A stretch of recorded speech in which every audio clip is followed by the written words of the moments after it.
Halo semuanya, Sawadee-krap. Selamat datang kembali di segmen analisa. Salah satu hal yang saat ini sedang dinantikan masyarakat Indonesia terkait dengan kasus Brigadir J adalah dilakukan pemeriksaan ke Kadif Propam Pak Ferdy Sambo, Irjen Ferdy Sambo beserta sang istri. Kita ingin melihat mereka juga dilakukan pemeriksaan di kantor Komnas HAM setelah kemarin juga dari 7 ajudannya sudah dilakukan pemeriksaan juga. Ini adalah bagian yang penting selain untuk penunjang karena status mereka juga sebagai saksi yang pasti akan mengungkap apa kejadian sebenarnya, juga untuk memenuhi rasa kayak keadilan di Indonesia begitu. Siapapun ataupun juga jabatan apapun ya harusnya sama di mata hukum ya. Tetapi kan itu yang kita tangkap dari media massa untuk dari pemeriksaan dari Komnas HAM sendiri. Kenapa ada perbedaan seperti ini? Sudah aku bahas di video sebelumnya. Tetapi di video kali ini akan aku tekankan adalah bagaimanakah kondisi terbaru dari Ibu Putri Chandrawati. Ini ada keterangan resminya dan juga tentang respon dari pengacara beserta juga dari kliennya, karena pengacara adalah kayak speaker dari kliennya tentang Brigadir J yang telah dimakamkan menggunakan acara kedinasan seperti itu. Dan aku melihat di sini ada sebuah statement yang sebenarnya cukup sedih bagi aku pribadi, tetapi pada saat seorang pengacara mengatakan sesuatu hal pasti ada alasannya kenapa begitu. Kita akan coba bahas lebih dalam. Arman Harnis, pengacara istri dari Irjen Ferdy Sambo, menyesalkan pemakaman dengan Brigadir J dengan cara kedinasan. Alasannya begini, kami tidak keberatan tapi menyayangkan karena saudara J ini terlapor dari pihak kami sebagai pelaku tindak pidana kekerasan seksual dan pengancaman. Dikecualikan kalau dalam aturan secara singkatnya, seseorang meninggal dunia kalau dia melakukan perbuatan yang tercela itu tidak harus dilakukan pemakaman secara kedinasan. Nah, apabila nanti seandainya Brigadir J terbukti, bagaimana coba? Kan sudah dilakukan pemakamannya. Itu sudah selesai upacara kedinasannya. Jadi lebih baik harusnya nunggu putusan hakim dulu. Tetapi kan apakah pemakaman itu bisa sesuatu hal yang bisa ditunggu?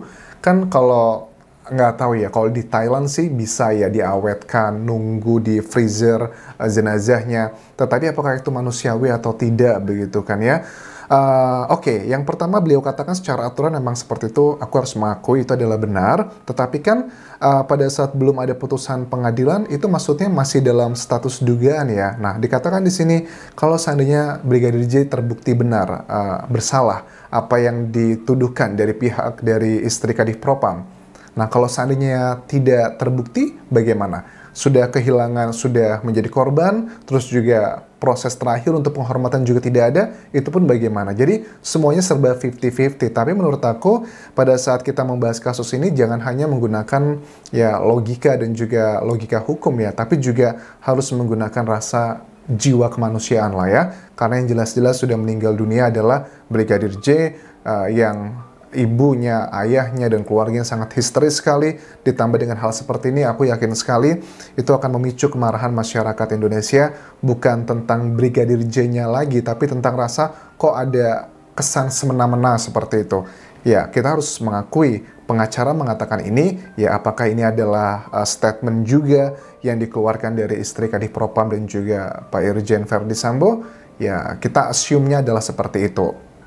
Kemudian di wawancara Metro TV ini juga ada keterangan dari Ibu Brigadir J, Ibu Rosti Simanjuntak yang mengirimkan pesan ke keluarga jenderal. Kutipannya seperti ini, semoga mereka mengaku apa penyebab kematian anak saya dan apa yang dialaminya di akhir hidupnya. Bahkan Ibu Rosti pun teriak-teriak di pemakaman yang tersebar di media massa, berteriak-teriak, Ibu Putri, tanggung jawab, mana tanggung jawabmu, kamu juga punya anak dan sebagainya. Kita paham ya, itu adalah momen yang sedang sedih, kalang kabut dan terekam oleh media. Ya kita nggak boleh ambil 100% itu adalah sebuah kemarahan, karena itu kita ngerti itu adalah jiwa manusiawi. Ini kenapa aku bahas, karena berhubungan dengan psikolog juga. Kenapa? Pada saat Arman Harnis, pengacara dari istri Kadif Propam, yang ditanya sama wartawan Metro TV dari presenternya, tentang kondisi terkini bahwa saat ini klien kami belum mau keluar kamar. Saya tanya psikolog, kondisinya masih trauma berat. Ibu Putri tidak diizinkan psikolog untuk mengikuti perkembangan berita ini, which is aku paham kalau untuk bagian ini. Tetapi pada saat ditanya mengenai apakah sudah siap dimintai keterangan lanjutan lagi, ini berarti dari pihak aku tangkapnya adalah dari Komnas HAM dan juga dari kepolisian ya untuk tahapan berikutnya. Dan di sini dinyatakan saya hanya bisa bilang asal psikolog mengizinkan, Ibu Putri siap diperiksa.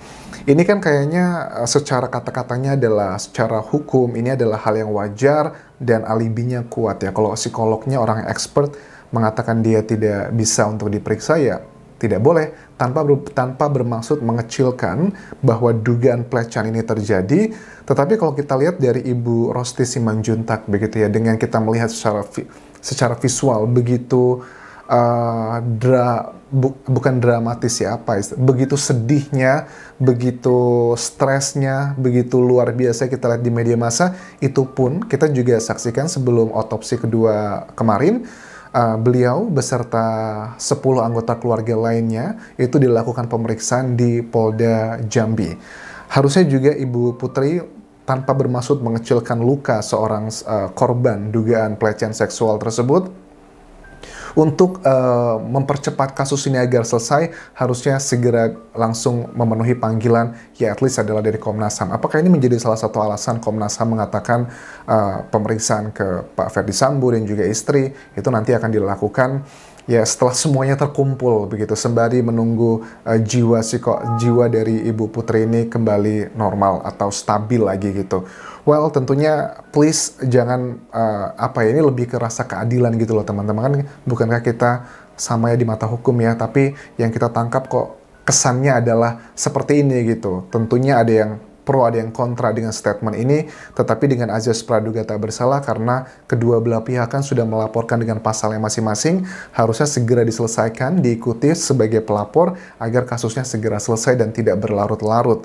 Kemudian kalau aku lihat ya teman-teman dari isu mengenai PCR ya, kenapa PCR ini penting aku bahas? Karena ini sangat sekali berurutan dengan kejadian dugaan pelecehan yang dilakukan oleh Brigadir J. Kita lihat ya, misalnya adalah grafik yang dibuat oleh Metro TV di sini yang sumber dari Komnas HAM, bahwa pada saat di lokasi kejadian itu kan kalau aku tangkap lokasi kejadian adalah di rumah dinas, sedangkan lokasi PCR-nya itu berada sekitar 700 meter yang merupakan rumah dari Kadif Propam, rumah aslinya di situ. Singkat cerita sudah aku bahas di video sebelumnya, tapi secara singkat di sini adalah setelah mereka sampai, tahapan pertama yang sampai itu adalah ya Brigadir J dan juga sang istri Kadif Propam. Setelah mereka melakukan PCR test, kemudian Pak Ferdy Sambo kemudian datang, nggak lama setelah itu, kemudian juga setelah itu mereka pergi dari Brigadir Yosua Baradae, istri Ferdy Sambo itu pergi ke rumah dinas terlebih dulu, dan setelah itu adalah Pak Ferdy ya, itu baru menyusul ke rumah dinas. Kalian kan bisa melihat dengan jarak yang sebegitu dekatnya, apakah ini bisa menunjukkan potensi yang sangat luar biasa untuk melakukan pelecehan seksual. Kita nggak tahu jenis pelecehannya itu seperti apa. Apakah cuma dicolek-colek, ataukah ada tindakan kekerasan atau apapun. Itu kan juga yang kita dapatkan dari media massa.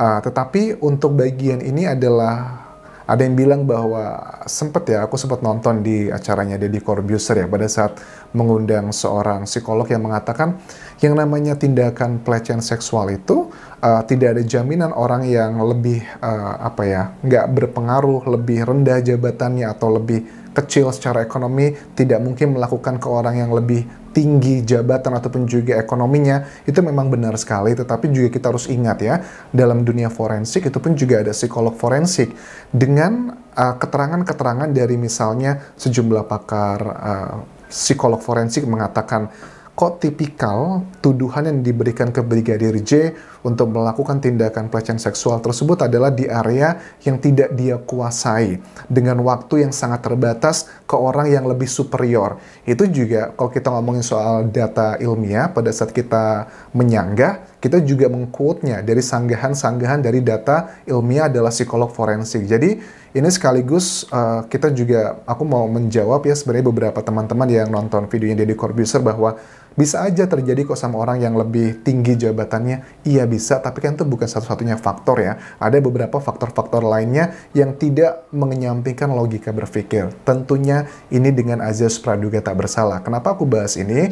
Karena dari dua belah pihak kan sudah laporannya masuk ke dalam tahapan penyidikan. Pertama dari keluarga Brigadir J melaporkan adalah dengan paling pasal intinya adalah pembunuhan berencana. Sementara dari pihak istri Kadif Propam melaporkan adalah dugaan pelecehan seksual dan pengancaman. Jadi kedua-duanya sekarang sedang dalam proses tahapan penyidikan. Penyidikan selesai, penentuan tersangka dan alat bukti ke kejaksaan, kejaksaan oke, baru lanjut ke pengadilan. Jadi dua-duanya masih dalam tahapan penyidikan. Makanya aku bandingkan satu sama lainnya.